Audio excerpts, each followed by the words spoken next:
Class, welcome back बच्चों। तो प्यारे बच्चों, स्टार्ट करते हैं नया लेक्चर। बेटा, आज रिवीजन स्टार्ट कर रहे हैं एक नए चैप्टर का, डेप्रीसिएशन। और वो सोच ऐसी है कि डेप्रीसिएशन के बाद एक चैप्टर हाफ ईयरली से पहले का रिवाइज करा दूं, यानी कि बीआरएस। बेटा, अब ना मैं लिखने वाला काम थोड़ा सा कम करूंगा और बोलने वाला ज्यादा। यानी कि अगर डेप्रिसिएशन का मीनिंग बताना है तो लिखूंगा नहीं। पहले लिख लिख के बेटा बहुत टाइम लगाया। अब मेन पर्पस ये है कि मैथ्स चीजें रिवाइज कर दी जाएं। जिन्होंने लिखा हुआ है दूसरे बच्चे बेटा उनसे कॉपी कर सकते हैं। ठीक है जी। कुछ बच्चे हैं जो रेगुलर हर नोट्स बनाते हैं, बेटा आपको पता ही है। ठीक है जी। अब बेटा छुट्टियों को ना मिनिमाइज कर दो, लगाम लगा लो अगर पास होने के इच्छुक हो तो, वरना कोई दिक्कत नहीं, कंपार्टमेंट कोई नहीं पढ़ाता। ठीक है जी। आएगी तो कोई दिक्कत नहीं, फिर देख लेंगे। मैं सच सच बता रहा हूँ बेटा, इससे ज्यादा बड़ी वार्निंग कुछ नहीं है। ठीक है ना। और दो चार उस पोजीशन में हमेशा रहते हैं बैच के अंदर की बेटा, अब लगता है कि ये रह जाएगा, अब लगता है कि ये रह जाएगा। अब आओ, ये वाली हरकत अब बिल्कुल नहीं होनी चाहिए। एक चीज और, डेप्रीसिएशन के बाद मैंने सोचा हार्डली से पहले का एक चैप्टर रिवाइज करेंगे। Most probably it would be BRS. ठीक है जी, कि मैं बीआरएस रिवाइज करा दूं। Capital revenue provision reserve theory के चैप्टर है, एक एक दिन के। ठीक है जी। बीआरएस के बाद बेटा फिर वो करा देंगे। एक और हाफ ईयरली से पहले का चैप्टर रिवाइज करा दूंगा, अकाउंटिंग प्रिंसिपल्स। ठीक है ना जी।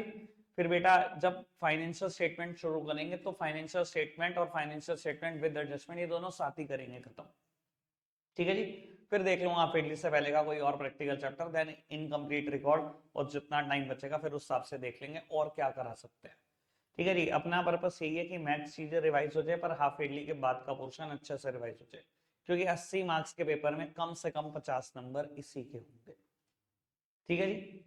बाकी तो आपको पता है भैया कितने अच्छे से पढ़ना है, मैं तो हमेशा वार्न कर सकता हूँ। अगर जी बेटा, डेप्रीसिएशन का ना हमने मीनिंग पढ़ा था, मैं फटाफट से बोल देता हूं। Depreciation means fall in the value of tangible fixed assets due to normal wear and tear, passage of time and expected obsolescence. बेटा, डेप्रीसिएशन का मतलब होता है जब भी कोई टेंजिबल फिक्स्ड एसेट्स अपनी वैल्यू खो दे। टेंजिबल फिक्स्ड एसेट्स मतलब वो फिक्स्ड एसेट्स जिनको टच किया जा सकता है, देखा जा सकता है। जनरल एग्जांपल तीन ही है, land and building, plant and machinery, furniture, fixer. जब भी कोई टेंजिबल फिक्स्ड एसेट्स अपनी वैल्यू खो दे, वजहें तीन। Normal wear and tier, wear and tier का मतलब होता है छोटी मोटी टूट फूट। बाबू, जब भी हम किसी फिक्स एसेट्स को इस्तेमाल करते हैं कॉन्टिन्यूस बेसिस पे, उसमें छोटी मोटी टूट फूट होती रहती है और उससे फिक्स एसेट्स की वैल्यू गिरती रहती है।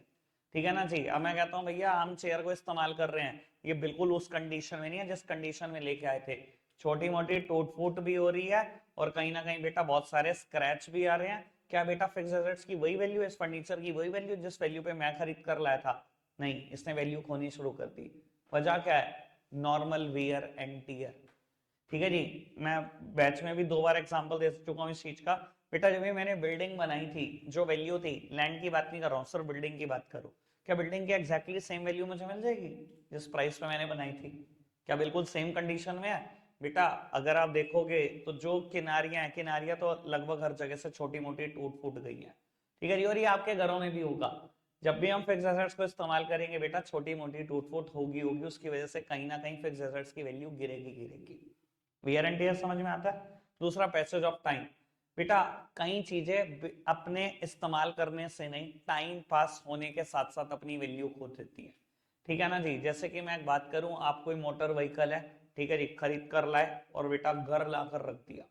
2 ही किलोमीटर चलाया, 2 किलोमीटर दूर से मोटर व्हीकल खरीद कर लाया, घर लाकर रख दिया, 6 महीने तक बाहर नहीं निकाला। 6 महीने बाद वैल्यू वही होगी जो शुरू में थी। इसमें तो छोटी मोटी टूट फूट भी नहीं हुई, तो क्या हो गया? टाइम पास तो हो गया। बेटा पैसेज ऑफ टाइम के साथ साथ भी फिक्स्ड एसेट्स वैल्यू खो देते हैं, इसे भी डेप्रिसिएशन बोलते हैं। और तीसरी बात बेटा, expected obsolescence which is generally due to change in technology. Change in technology की वजह से भी फिक्स्ड एसेट्स अपने दाम खोती चली जाती हैं बेटा, उसे भी हम डेप्रिसिएशन बोलते हैं। फिक्स्ड एसेट्स बहुत सारी ऐसी हैं बेटा जो टेक्नोलॉजी की वजह से अपनी वैल्यू खो देती हैं। इसमें एग्जांपल कंप्यूटर्स भी हो सकते हैं, मोबाइल फोन भी हो सकते हैं। कीपैड फोन 5-5 हजार तक थे। जैसे ही बेटा टच स्क्रीन लॉन्च हुए ना बेटा, और उसके बाद उसमें भी कलर्ड फोन लॉन्च हुए, तो कीपैड ब्लैक एंड व्हाइट थे, उनकी वैल्यू गिरती चली गई, 1,500 रुपए पे आ गई वैल्यू। तो टेक्नोलॉजी के साथ भी फिक्स्ड एसेट्स वैल्यू खो देते हैं, उसे भी हम क्या बोलते हैं, डेप्रीसिएशन बोलते हैं। समझ आती है बात? तीनों डन बेटा। इससे रिलेटेड, डेप्रीसिएशन से रिलेटेड आज मुझे बेसिक टर्मिनोलॉजी करानी है। बेसिक टर्मिनोलॉजी करानी है मुझे डेप्रीसिएशन से रिलेटेड। सबसे पहली बात जो मुझे क्लियर करनी है वो है कॉस्ट प्राइस। सामने देखते रहना, क्योंकि मैं सीधा प्रैक्टिकल में शिफ्ट हो जाऊंगा आज ही, और आपको पता भी नहीं लगेगा कि प्रैक्टिकल क्वेश्चन शुरू हो गया। बाबू सबसे पहली टर्मिनोलॉजी है कॉस्ट प्राइस। कॉस्ट प्राइस कैसे कैलकुलेट करते हैं बेटा जब भी किसी फिक्स एसेट्स की बात करते हैं? बेटा कॉस्ट प्राइस का मतलब ये नहीं होता कि मैं बस परचेज वैल्यू को जोड़ दूं या परचेज प्राइस को जोड़ दूं, इसमें बहुत सारी चीजें जुड़ जाएंगी। एक कंसेप्ट भी आपने मुझसे पढ़ा है, जब तक एसेट्स पुट टू यूज नहीं होगी तब तक के सारे खर्चे एसेट्स हैं। बेटा जब तक एसेट इस्तेमाल के लिए रेडी ना हो जाए ना, तब तक सारे खर्चे एसेट्स ही हैं। जितने भी खर्चे लिख लो। मैं एग्जांपल देता हूं बेटा, आप कोई मशीनरी इंपोर्ट कर रहे हो, और आपने जब इंपोर्ट करी तो वो मशीनरी 10 लाख रुपए की थी। एक तो आपने 10 लाख रुपए खर्चे। बेटा जैसे ही वो मशीनरी इंडिया में इंपोर्ट हुई, इंडियन गवर्नमेंट ने कहा लाओ जी इंपोर्ट ड्यूटी लाओ। इंपोर्ट ड्यूटी 20% है, यानी कि 10 लाख का 20%, 2 लाख रुपए इंपोर्ट ड्यूटी दे दी। बेटा किराया भाड़ा भी दिया, फॉरेन से इंडिया आने का फ्रेट भी आपने पे किया, ये फ्रेट 1 लाख रुपए इस मशीनरी का। उसके बाद बेटा कहीं ना कहीं उस मशीनरी को इंस्टॉल करने के लिए जब आप फैक्ट्री में लाए, तो बेटा कंपनी ने सजेस्ट करा कि इसको जमीन पर मत रख देना। ये मशीनरी क्या करती है, बहुत वाइब्रेट करती है। इसके लिए क्या करना पड़ेगा, एक स्ट्रक्चर बनाना पड़ेगा आपको, एक बेस बनवाना पड़ेगा। और मैं हमेशा बोलता हूँ, कई बार आप देखते हो बेटा, जनरेटर को जब हम रखते हैं ना अपने घरों में, सीधा फर्श पे नहीं रख देते, आप सो भी नहीं पाओगे, इतनी वाइब्रेशन करता है। आप क्या करते हो बेटा, एक ईंटों का स्ट्रक्चर बनवाते हो, प्लेटफॉर्म सा बनवाते हो, जैसे ये प्लेटफॉर्म दिख रहा है आपको, इस प्लेटफॉर्म पे रखते हैं। ठीक है जी, ताकि वाइब्रेशन फील ना हो बेटा। उसे हम बोलते हैं इरेक्शन चार्जेस। आपने इसके लिए 50,000 रुपए खर्च दिए। उसके अलावा बेटा फॉरेन जिस कंट्री से आपने उसको मशीन को खरीदा है, उसी कंट्री से इंजीनियर आ रहा है इंस्टॉल करने के लिए, उसके इंस्टॉलेशन के खर्चे भी सारे आप दे रहे हो। इंस्टॉलेशन एक्सपेंसेस या इंस्टॉलेशन चार्जेस 50,000। अब बेटा इसमें एक और चीज भी हो सकती है, जीएसटी। मैं इससे रिलेटेड एक स्पेसिफिक बात कर देता हूं बेटा। जीएसटी जो मर्जी हो, जितनी मर्जी अमाउंट हो, कभी कॉस्ट में नहीं जोड़नी, कभी भी कॉस्ट में नहीं जोड़नी। ठीक है ना जी? ये बात जानने के लिए, वैसे अभी आप बहुत छोटे हो, पर मैं एक बात बोल जरूर रहा हूं, समझना इस चीज को जितना समझ सकते हो। अगर मैं मशीनरी खरीद कर लाया हूं, आपने मुझसे जीएसटी पढ़ा है, मैं एंट्री क्या करता हूँ, machinery account debit, input CGST, input SGST, debit to cash या टू बैंक। ये इनपुट का बेनिफिट मुझे मिलता है जब मैं आउटपुट लाइबिलिटी पे करता हूँ, मिलता है। यानी कि अगर मैं जीएसटी पे करके आऊंगा एक जगह, तो बेनिफिट वहां मिल जाएगा मुझे। अगर मैं यहाँ इसको मशीनरी की कॉस्ट में जोड़ दूं ना बेटा, अभी मशीनरी के ऊपर डेप्रीसिएशन में लगाऊंगा, कॉस्ट पे ही लगाऊंगा, तो बेटा अगर मैं जीएसटी को यहाँ जोड़ दूं तो मशीनरी की कॉस्ट में शामिल हो जाएगा, फिर इसके ऊपर डेप्रीसिएशन लगेगा। डेप्रीसिएशन का ना एडवांटेज मिलता है इनकम टैक्स में, ये मैं अभी नहीं बता सकता कैसे मिलता है, जब इनकम टैक्स सब्जेक्ट पढ़ोगे तब आपको पता लगेगा। तो गवर्नमेंट ऑफ इंडिया कहेगी अच्छा, एक टैक्स दिया, दो जगह फायदा ले गए, एक तो आउटपुट पे करने में भी फायदा ले गए, और एक यहाँ डेप्रीसिएशन में फायदा ले गए। इसलिए ध्यान रख लेना, जीएसटी कभी भी मशीनरी के कॉस्ट प्राइस में नहीं जुड़ेगा। क्लियर है बेटा बात? समझ में आई? बाकी सब खर्चे जोड़ दो जब तक मशीनरी पुट टू यूज नहीं हुई। अच्छा एक बात बताओ, मेरे को मशीनरी 10 लाख की पड़ी, सच में? कितने की पड़ी? अब मशीनरी इंस्टॉल हुई है, अब मैं इस्तेमाल कर सकता हूं। अब तक के सारे खर्चे क्या है, सारे के सारे खर्चे क्या है, मशीन ही है। यानी कि मशीन कितने की पड़ी, 10, 3 13 और एक 14। बेटा मेरे एग्जाम्पल में मशीनरी का कॉस्ट प्राइस 14 लाख रुपए। कोई दिक्कत, कोई परेशानी तो नहीं? Easy one. आगे बढ़ाएं बात को। बेटा आगे की चर्चा करते हैं।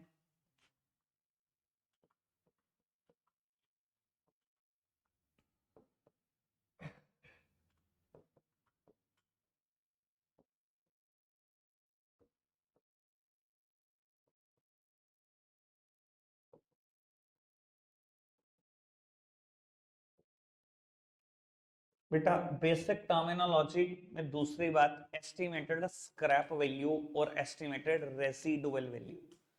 बेटा रेसिडुअल वर्ड आपने पहले भी पढ़ा है, रेसिड्यू मतलब बचा कुचा, हिंदी में बोलते हैं हम इसको बचा कुचा, रेसिड्यू बच गई थी। बेटा हर मशीनरी की एक अपनी थ्योरेटिकल लाइफ है, और हर मशीनरी बेटा अपनी जब लाइफ पूरी कर देती है उसकी कोई ना कोई स्क्रैप वैल्यू, कोई ना कोई उसकी रेसिड्यू की वैल्यू होती है, उसे बोलते हैं एस्टिमेटेड स्क्रैप वैल्यू। ठीक है जी। बेटा समझाने के लिए एक बात बोलता हूँ, आपने कोई मशीनरी खरीदी और मशीनरी थी बेटा कोई जनरेटर, ठीक है, उसकी लाइफ थी 20 साल। आपने 20 साल उसको यूज किया, वो वर्किंग कंडीशन में नहीं है, जंग लग गया है, बहुत बुरे हालात में है, बिल्कुल बिल्कुल इस्तेमाल के लायक नहीं। मैं कहता हूं बेटा बिल्कुल जीरो हो चुकी है कोई चीज, तब भी लोहे के भाव तो बिकेगी, मशीनरी में लोहा तो है ही है, लोहे के भाव तो बिकेगा, बिल्कुल कूड़े के भाव तो बिकेगा। और आज भी बेटा कूड़े के भाव लोहे का रेट कम से कम 40 रुपए किलो है, ठीक है ना जी। और मैं ये सोचू 20 साल के बाद इस मशीनरी में तब भी 400 किलो लोहा होगा। अगर 400 किलो लोहा होगा तो 40 रुपए 50 रुपए किलो का समझ लो 20 साल बाद रेट होगा। तो बेटा 20 साल बाद भी ये मशीन 20,000 रुपए की तो बिकेगी ही बिकेगी। समझ में आती है बात। एस्टिमेटेड स्क्रैप वैल्यू या एस्टिमेटेड रेसिडुअल वैल्यू का मतलब क्या होता है, मशीनरी अपनी यूजफुल लाइफ पूरी करने के बाद कितने प्राइस पर बिक सकती है, या मशीनरी बिल्कुल कूड़ा होने के बाद कितने प्राइस पर बिक सकती है। क्लियर है जी बात, मतलब समझ में आता है। बेटा तीसरी टर्म जो इससे रिलेटेड है वो है डेप्रीशिएबल अमाउंट। डेप्रीशिएबल अमाउंट मतलब मतलब कितनी अमाउंट पे डेप्रीसिएशन लगा सकते हो। बेटा ये शुरू के दो कंसेप्ट से मिलकर बनता है cost price minus estimated residual value. मेरे एग्जांपल में बेटा मेरी मशीनरी 14 लाख की है और उसकी रेसिडुअल वैल्यू 20,000 रुपए है, यानी कि ज्यादा से ज्यादा मैं कितना डेप्रीशिएट कर सकता हूं मशीन को अपनी बुक्स में, 13,80,000 रुपए। इससे ज्यादा डेप्रीशिएट नहीं कर सकता। क्यों नहीं कर सकता भाई, मैंने 14 की खरीदी है, पूरे 14 का डेप लगा सकता हूँ, पूरे 14 का नहीं लगा सकते, क्यों, 20,000 की तो बिकेगी बिकेगी, कूड़ा होने के बाद भी बिकेगी। तो ज्यादा से ज्यादा कितना डेप्रीशिएट कर सकता हूँ बुक्स में, 1380 तो कर सकता हूँ। डेप्रीशिएबल अमाउंट का मतलब समझ में आता है कि बुक्स में आप कितना डेप्रीशिएट कर सकते हो एसेट्स को, मैक्सिमम। ठीक है ना जी, 1380 तक डेप्रीशिएट कर सकता हूं। ठीक है, आखिरी के 20 तो मिल ही जाएंगे मुझे, वो 20 डेप्रीशिएट नहीं हो सकते। ठीक है। और एक चौथी बात, estimated useful life of an asset. बेटा हर एसेट की एक थ्योरेटिकल लाइफ होती है, ऑल्दो वैसे थ्योरेटिकल लाइफ और प्रैक्टिकल लाइफ में बहुत बड़ा अंतर होता है, इस बात को शायद आप डिनाई नहीं करोगे। हम कोई भी मशीनरी खरीदते हैं, इवन बेटा एक्टिवा, कोई भी मशीनरी, एक वो मशीनरी है बेटा, उसकी कंपनी के दिमाग में एक थ्योरेटिकल लाइफ जरूर होती है, जो यूजर मैनुअल में भी बताते हैं कि ऐसे इस्तेमाल करोगे वैसे इस्तेमाल करोगे तो मशीनरी 10 साल चल जाएगी। ठीक है जी, मान लिया।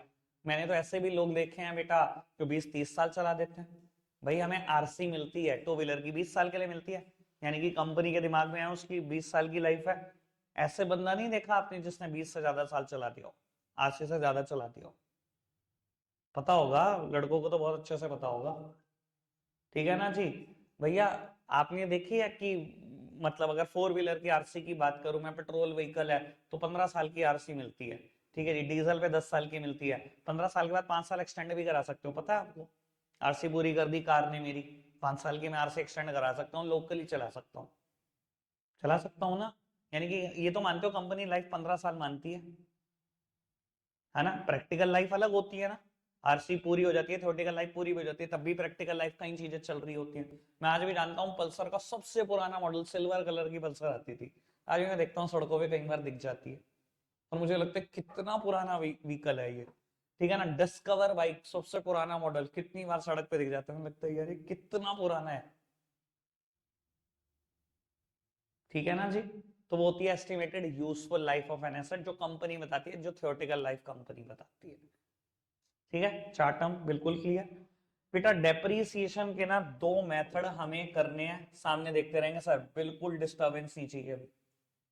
बेटा दो मेथड हमें करने हैं, straight line method, straight line method. बस बेटा आज ही लिख रहा हूं इतना बड़ा नाम तो, ठीक है ना जी। आपको पता है इसको हमने क्या बोलना है हमेशा, SLM। इसके दो और नाम भी होते हैं, पूरा नहीं लिखूंगा, ओरिजिनल कॉस्ट मेथड और फिक्स्ड इंस्टॉलमेंट मेथड। ऐसे ही एक और मेथड पढ़ना है हमने, return down value method, return down value method, जिसको हम WDV बोलते हैं, और एक और नाम भी है diminishing balance method.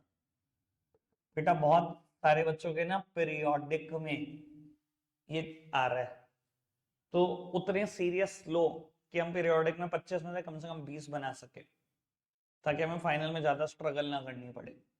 Diminishing balance method, लो जी। तो वो क्या फर्क है ये दोनों मेथड में, अभी इसका डिस्कशन करना है। सब सामने देखते रहना, ये सबसे काम का मुद्दा है, ये प्रैक्टिकल पोर्शन की शुरुआत है। ये समझ में आएगा तो पूरा चैप्टर बिल्कुल स्मूथ चलेगा, सिर्फ कैलकुलेशन परेशान कर सकती है। ये चैप्टर का बेस है बेटा, ये चैप्टर की जान है। बेटा आपने ना कोई एसेट खरीदी ऑन 1 अप्रैल 2019, ठीक है, 1 अप्रैल 2019 को खरीदी, और इसके ऊपर डेप्रीसिएशन लगाना है। क्वेश्चन कहता है SLM @ 10%, स्ट्रेट लाइन मेथड से डेप्रीसिएशन लगाना है, और बेटा डेप्रीसिएशन लगाना है साल का 10%। ठीक है जी। और ये मशीन आपने खरीदी है, मैं बोलता हूं 1 लाख रुपए की। अब सुनना जी, आज आपने 1 साल मशीन को यूज कर दिया, 1 अप्रैल 19 को खरीदा था, 31 मार्च 20 आ गया, 1 साल यूज हो गया। कितना डैप लगेगा भैया? कितने की खरीदी थी? 1 लाख की खरीदी थी, 1 लाख का 10% कटा रही है जी, यहीं पढ़ाता हूं मैं। ठीक है जी, 36 आएंगी 36 जाएंगी, मेरी वाली तो मम्मी लाएगी, है ना। सोचना विचारना बेकार है उसके बारे में, जो गई गई। आज 1 लाख का 10% डैप लगेगा, कितना डेप्रीसिएशन है जी? 1 लाख का 10%, 10,000। ठीक है जी। बेटा आज मेरी मशीन कितने की बची? मैंने 1 लाख की खरीदी थी, 10,000 का डेप्रीसिएशन लग गया, मेरी मशीन की वैल्यू 90,000 है आज के दिन, है ना। युवराज भाई सामने देखिए। बेटा 31 मार्च 21, 1 साल और बीत गया, अब कितना डेप्रीसिएशन? बेटा अभी भी 1 लाख का ही डेप्रीसिएशन लगाओ, 1 लाख पे 10% यानी कि 10,000। मैं ऐसा क्यों कर रहा हूं? क्योंकि बेटा इस मेथड का नाम है ओरिजिनल कॉस्ट मेथड। जिस कॉस्ट प्राइस पे आप एसेट को खरीदते हो, हमेशा उसी कॉस्ट पे डैप लगता चला जाता है। 1 लाख पे डैप लगेगा पूरी जिंदगी, जो मर्जी रह जाए मशीन की वैल्यू। ठीक है जी। अब मैंने 90,000 की मशीन की वैल्यू रह गई थी, 10 का और डैप लगा दिया, मशीन की वैल्यू कितनी रह गई? 80। 1 साल और बीत गया, 31 मार्च 22 आ गई, कितना डैप लगाऊं? 1 लाख का 10%, मतलब 10,000। ये डेप्रीसिएशन बार बार 1 लाख पे क्यों लगा रहा हूं, या 80 90 पे क्यों नहीं लगा रहा हूं? क्योंकि मेथड का नाम ही ओरिजिनल कॉस्ट मेथड है। ओरिजिनल कॉस्ट मतलब ओरिजिनल कॉस्ट पे डैप लगाते रहो बस पूरी जिंदगी, हमेशा डैप हर साल 10-10 हजार रुपए लगता चला जाएगा। क्लियर है बात? अब बेटा इस मेथड में ना काम की बात यह है कि लिखा हुआ है कि इसका नाम है फिक्स्ड इंस्टॉलमेंट मेथड, एक और नाम भी है इसका, fixed installment method. Fixed installment का क्या मतलब रहता है बेटा? फिक्स्ड इंस्टॉलमेंट का मतलब होता है depreciation remain fixed year by year, हर साल देख लो डेप्रीसिएशन फिक्स्ड है, इसलिए नाम पड़ा फिक्स्ड इंस्टॉलमेंट मेथड। हाँ जी सर। मैंने ना एक दिन क्वेश्चन किया था, मैचिंग कंसेप्ट का क्वेश्चन मैंने किया था तुम्हारे बैच के अंदर डेप्रीसिएशन चैप्टर पढ़ाते टाइम। बात ये नहीं होती कि प्रैक्टिकल कौन सा है, बात ये होती है, देखो हमेशा अकाउंटेंट ना मैनेजमेंट से क्वेश्चन पूछता है, जब मैनेजमेंट एसेट को खरीद कर आता है कि ये बताओ कि आपकी एसेट आपको इनकम कैसी देगी, हमेशा ये क्वेश्चन होता है। मैंने आपको ये बात भी बताई थी कि मैंने इंटरव्यू में ना 10 टीचर से पूछा हुआ है क्वेश्चन कि आपको एक फर्म का अकाउंटेंट बना दिया गया और आपको बुला लिया गया जी, बताओ डेप्रिसिएशन कैसे लगाएं। ठीक है जी, अकाउंटेंट क्या यार, अकाउंटेंट तो हमेशा तुम्हारे से क्वेश्चन करेगा कि मैं तो डेप्रिसिएशन लगा दूंगा, आप बताओ किस मेथड से लगाऊं। मैनेजमेंट को तो कुछ नहीं पता, वो मैनेजमेंट से पूछता है फिर ये बताओ कि ये एसेट इनकम कैसे देती है, मतलब गिरती हुई डायरेक्शन में इनकम देती है, बढ़ती हुई डायरेक्शन में इनकम देती है, बराबर इनकम देती है, कैसी इनकम देती है। देखो दुनिया में बड़ी रेयर एसेट है जो बराबर इनकम देती है। कहने का मतलब है, मैं एक एसेट का नाम बोलता हूँ, मोल्डन डाई। मोल्डन डाई समझते हो? रौनक अगर लगाया ना मैंने खींच के, तबियत ठीक हो जाएगी तेरी। मोल्डन डाई समझते हो? मोल्डन डाई बोलते हैं हिंदी में सांचा, किसी चीज का सांचा बना लिया। मान लीजिए ये चेयर का सांचा है, ये चेयर सारी सेम है, देख रहा है तू, किसी सांचे में तो डालते होंगे, इतनी सेम कैसे निकल सकती है। आपने लोहे का सांचा बनवा दिया, ठीक है, अब मैं कहता हूँ खोलता हुआ प्लास्टिक उसके अंदर डाल दिया, बिल्कुल खोलता हुआ, बहुत ज्यादा पिघला हुआ है, बड़े ज्यादा टेम्परेचर पे, जैसे ही वो सूखा निकाला साइड, फिर दोबारा डाल दिया, यही करते हो क्या? उस सांचे को कोई भी फर्क पड़ रहा है? आप कितना भी खोलता हुआ प्लास्टिक डालो, उसे कोई फर्क नहीं पड़ रहा, ये इनकम इवनली देता रहेगा। अगर कोई चीज बराबर इनकम देगी पहले साल भी, दूसरे साल भी, तीसरे साल भी, चौथे साल भी, हमेशा उस पर डैप लगाओ एसएलएम पे। क्यों मैं ऐसा क्यों कर रहा हूँ? क्योंकि मैं मैचिंग कर रहा हूँ। मैचिंग कंसेप्ट कहता है match your expenses with your revenue, match your revenue with your expenses. अगर मेरे को इवनली रेवेन्यू मिलेगा 2 लाख 2 लाख 2 लाख 2 लाख, एक जैसे ही रेवेन्यू मिलेगा, मेरी एसेट गिरती ही नहीं है, तो बेटा मेरे खर्चे भी बराबर होने चाहिए, मैचिंग करनी चाहिए। एसएलएम में डैप बराबर होता है, 10,000 10,000 10,000 10,000 दिख रहा है अभी मेरे एग्जांपल में, तो मैंने मैचिंग करी। लेकिन अगर तुम मुझसे पूछता कि ज्यादा प्रैक्टिकल कौन सा है, ज्यादा प्रैक्टिकल डब्ल्यूडीवी है, क्योंकि नॉर्मली जो एसेट होती है ना बेटा, पहले साल बहुत बढ़िया परफॉर्म करती है, दूसरे साल गिरती है, तीसरे साल और गिरती है, चौथे साल और गिरती है। Best example is computer. मैं ईमानदारी से बता सकता हूं और आप भी बता सकते हो सब, जिस दिन पहले दिन कंप्यूटर खरीद के आते हो, पहले साल जो परफॉर्मेंस होती है, दूसरे साल वो होती है इसकी परफॉर्मेंस नहीं होती, तीसरे साल वो होती है तो दूसरे साल होती है नहीं होती। अगर बेटा मेरी कोई ऐसी एसेट है जो मुझे गिरते हुए फॉर्म में रेवेन्यू देगी, पहले साल ज्यादा देगी, उसके बाद फिर कम देगी, उसके बाद कम देगी, उसके बाद कम देगी, हमेशा डब्ल्यूडीवी लगा देना, क्योंकि डब्ल्यूडीवी में डेप्रिसिएशन ईयर बाय ईयर गिरेगा। अभी मैं दिखाता हूँ, तूने क्वेश्चन पूछ लिया तो मैंने बता, ज्यादा प्रैक्टिकल डब्ल्यूडीवी है। वैसे मैं बता देता हूँ, टोटल डेप्रिसिएशन निकालने के 13 मेथड होते हैं, आपको ही तो 2 हैं। आ जाओ सीए फाउंडेशन में, पता लग जाएगा अगर करोगे तो, वरना तो छोड़ दो, सब मोह माया।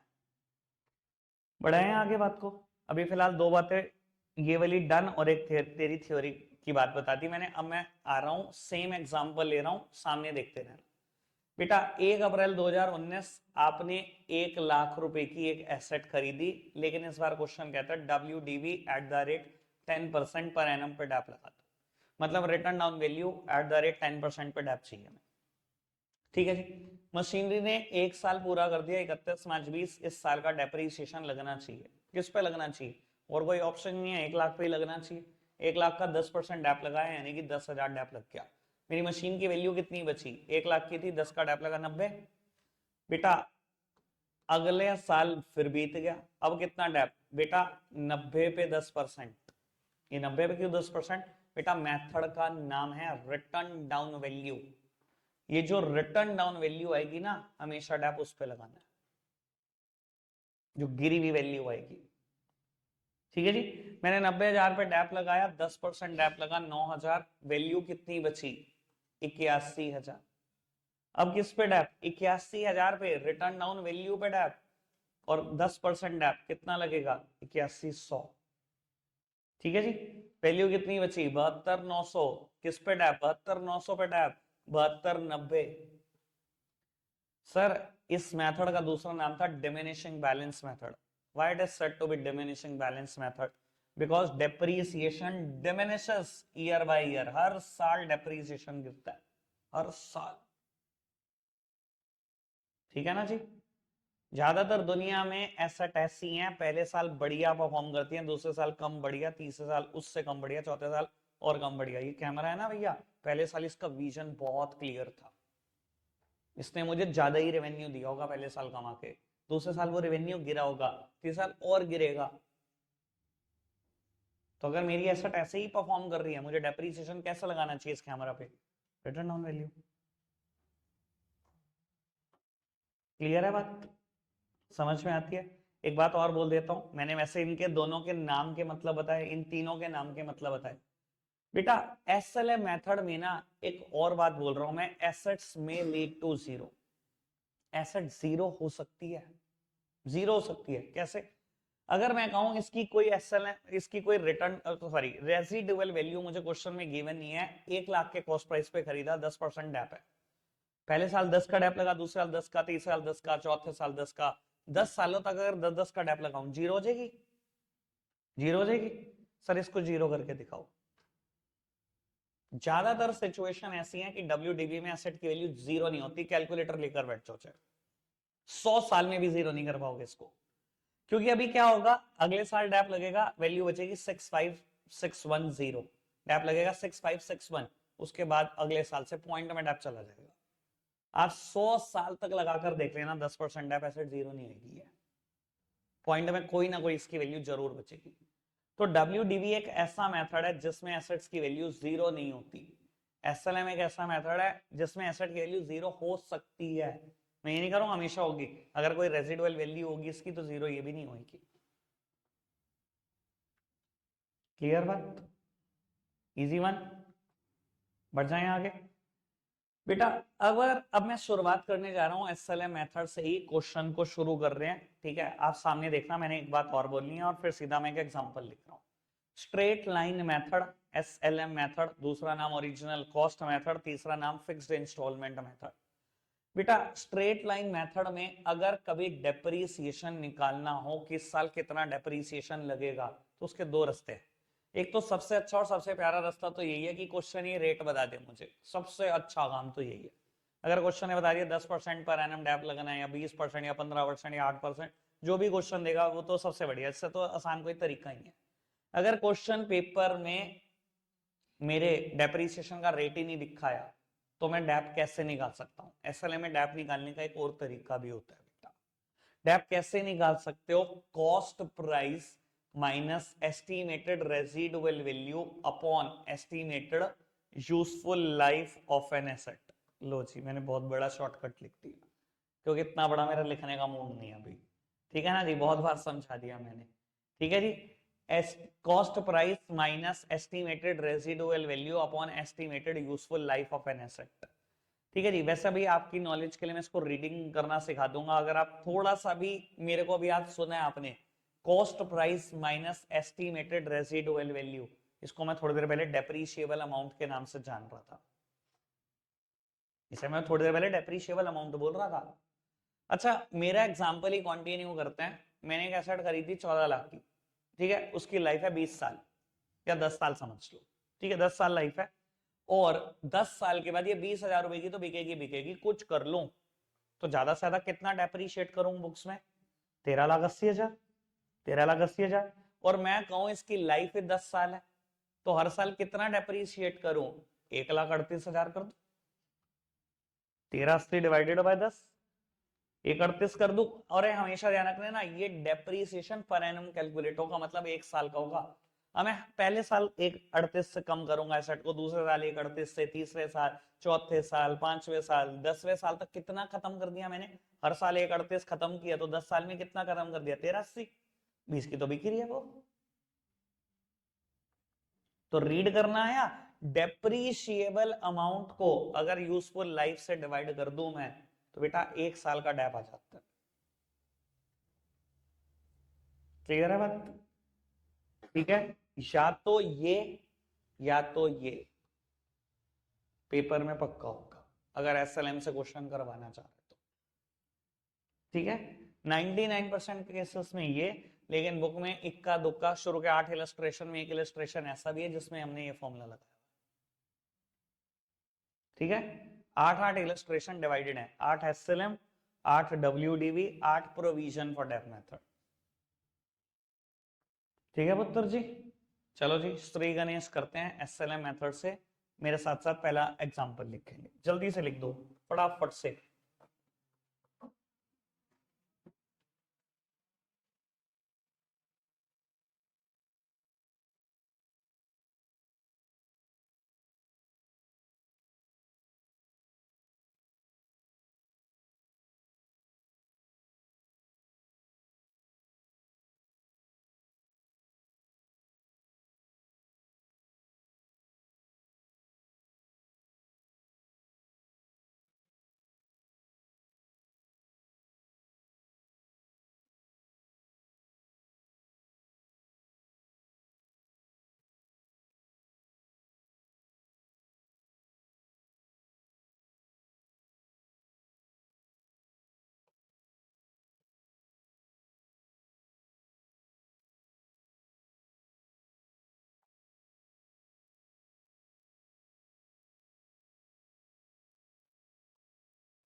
और से नोट डाउन करना।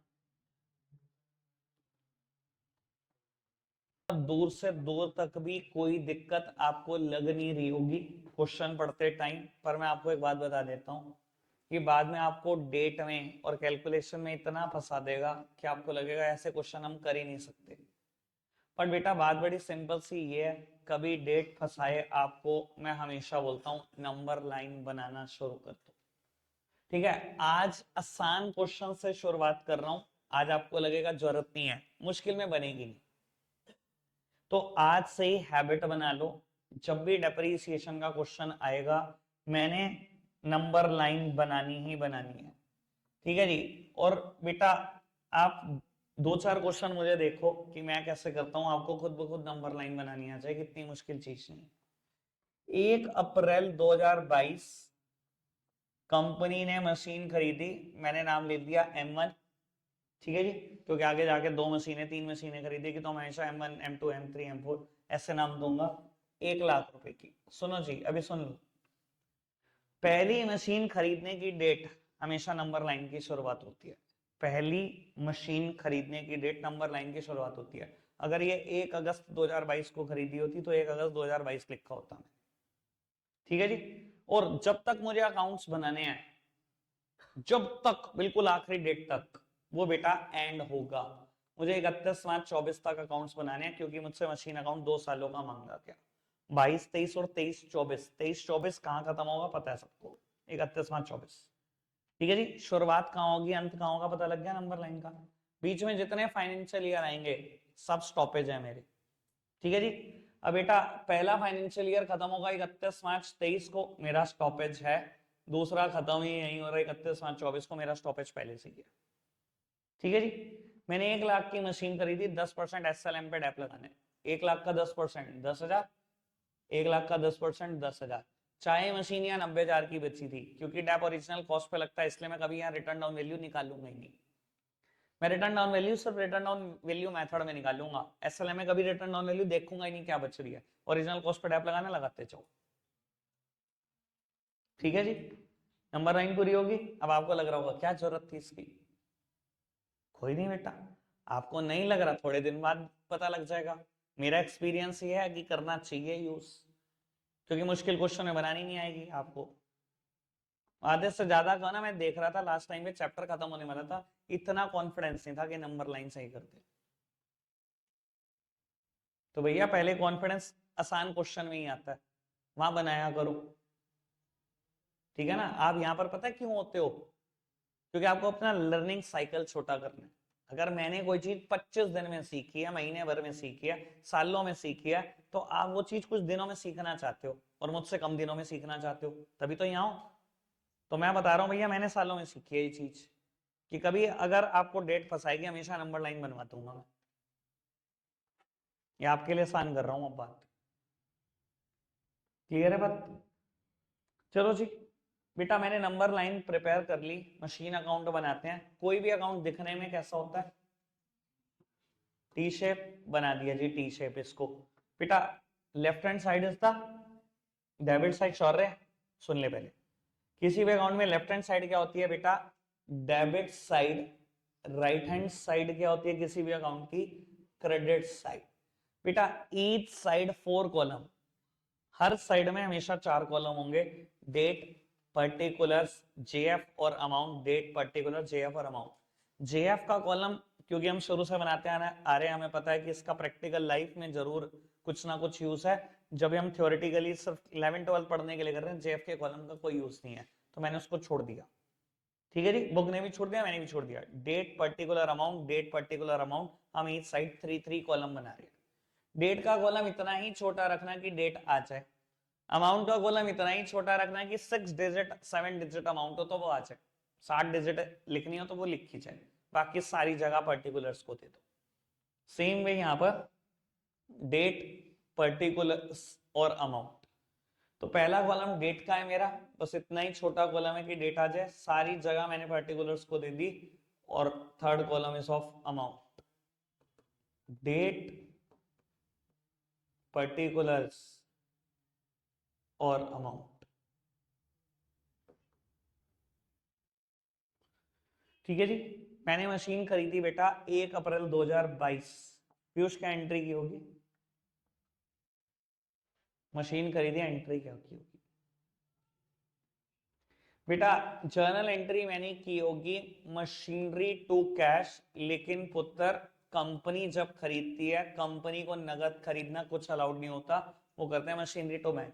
मुझे कैसे पता लगेगा कंपनी ने खरीदी? ऊपर क्वेश्चन पढ़ना, मैंने लिखा XYZ लिमिटेड LTD, ठीक है ना जी। इतना तो बिजनेस स्टडीज पढ़ी ली होगी बेटा। PVT LTD लिखा है या LTD, दोनों केस में कंपनी हो आप। तो वो कंपनियां खरीदती है तो नगद नहीं खरीदती। एंट्री क्या हुई होगी? Machine to bank. सामने देखो पुत्र जी, मशीन टू बैंक 1 लाख। अब समझदार को इशारा काफी। जर्नल एंट्री क्या है? मशीन टू बैंक है। और मैं लेजर किसका बना रहा हूं? मशीन अकाउंट बना रहा हूं। Machine account is on the debit side, posting should be done on the debit side. कहां हो गए पोस्टिंग? डेबिट साइड में। नाम किसका आएगा? सामने वाली साइड का, और अमाउंट मशीन के सामने वाला।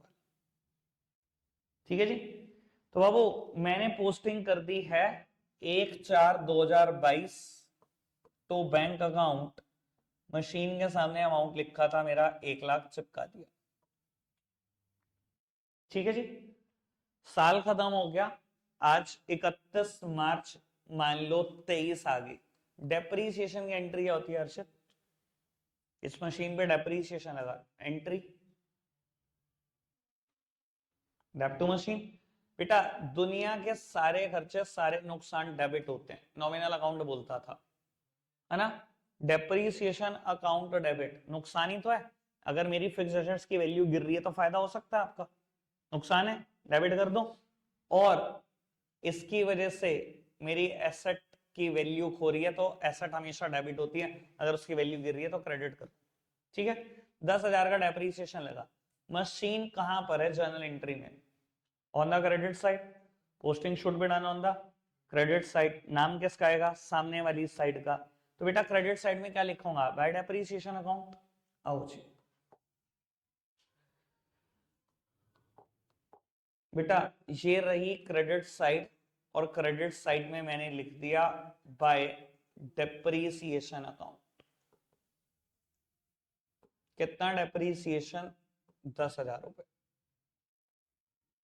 सर 2 एंट्री पे पूरा चैप्टर चल जाता है, पूरा चैप्टर सिर्फ यही 2 एंट्री है, मशीन टू बैंक, डेब्ट टू मशीनरी। ठीक है। अब बेटा इनफैक्ट आज के दिन साल भी खत्म हो गया मेरा, और जब भी साल खत्म होगा अकाउंट्स में आप बैलेंसिंग करोगे। चलो रुक जा, रुक जाओ। जब भी साल खत्म होगा हम क्या करेंगे? बैलेंसिंग करेंगे। तो करो बैलेंसिंग। बेटा highest total should be placed on the both sides. Highest total को दोनों तरफ लिख लो। 1 लाख रुपए हाईएस्ट टोटल है, दोनों तरफ चिपका दिया। ठीक है जी। यहां पर 90,000 का बैलेंस आ रहा है भाई। इस साइड का टोटल 1 लाख था, इस साइड का टोटल 10,000 था। जो ज्यादा हो वो दोनों तरफ लिख दो। ज्यादा 1 लाख था, दोनों तरफ लिख दिया। अब भैया यहाँ 1 लाख लिखा है, यहाँ 10,000 लिखा है, ये टोटल इस तरफ का 1 लाख है, पर मैंने तो टोटल में लिख दिया 1 लाख, नहीं है ना।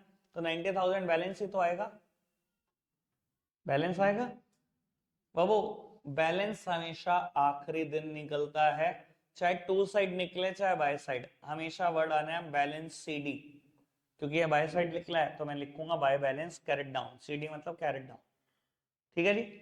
अगले साल के पहले दिन, जो अगला ही दिन है वो मेरा अगले साल का पहला दिन है, इस बैलेंस को ब्रॉट डाउन कर दो opposite side. To balance brought down 90,000। एक साल और बीत गया, 31/5/24 आ गई, फिर डेप्रीसिएशन लग गया। फिर वही entry debit to machine. Machine is on the credit side, posting should be done on the credit side. सामने वाली साइड का नाम आ गया, मैंने सामने वाली साइड का नाम लिख दिया बाय डेप्रीसिएशन अकाउंट। कितना डेप? फिर वही 10,000। ठीक है जी। फिर वही साल खत्म हो गया, आज की तारीख पे बैलेंस फिर निकाल दो बेटा। हाईएस्ट टोटल को दोनों तरफ लिख दो, यहाँ 90 या 10, 90,000 ज्यादा है। यहाँ पर फिर बैलेंस आ गया 80,000 का। 31/5/24 साल खत्म होने के दिन ही बैलेंस निकलता है, by balance carried down. Same balance को ब्रॉट डाउन कर दो, 1/4/24 टू बैलेंस ब्रॉट डाउन। मुझसे 2 साल के ही अकाउंट मांगे थे, मैंने दोनों बना दिए। ध्यान रखना सिर्फ कैरेट डाउन बैलेंस को नहीं करके आना, ब्रॉट डाउन जरूर करके आना, तभी नंबर मिलेंगे पूरे। यहां अगर ये ना करा, आधा से एक नंबर कट जाएगा, depending upon teacher. Brought down जरूर करके आने बैलेंस। बस 2 साल के अकाउंट्स बनाने थे, मैंने ये किया। 2 जर्नल एंट्री हैं, मजा आ गया ये चैप्टर। जिनको मुश्किल लगता है ना भैया, सिर्फ कैलकुलेशन और डेट में ही रले रहते हो तुम, जर्नल एंट्री के नाम पे तो, अकाउंटिंग के नाम पे तो कुछ सीखने को भी नहीं मिलता। ठीक है ना पुत्र जी? ठीक है, रखते हैं आज के लिए इतना ही है प्यारे बच्चों। मैं एक होमवर्क लिखूंगा, लेकिन उससे पहले चलो एक काम करो, पहले होमवर्क ही लिखो तो।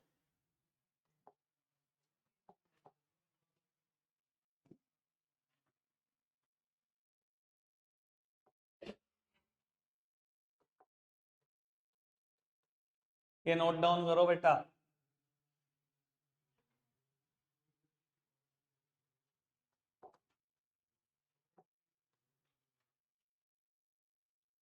एक 4-21 को खरीदी 15 लाख की मशीन, डैप लगाना है एसएलएम 3 सालों का, 21-22, 22-23, 23-24। पूरा लिखना, फोटो किसी ने नहीं खींचनी, पढ़ाई लिखाई पे ध्यान दो। लिख, क्वेश्चन लिख, नहीं नहीं खींचनी फोटो। आज तक फोटो ही खींची हुई, अकाउंट्स का आधा रिस्टर्न नहीं पड़ा तेरा। चल अब कर हाँ पढ़ रहा बहुत। ये लिख तू, ये लिख, जल्दी लिख।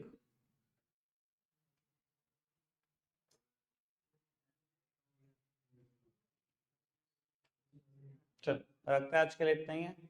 Bye bye.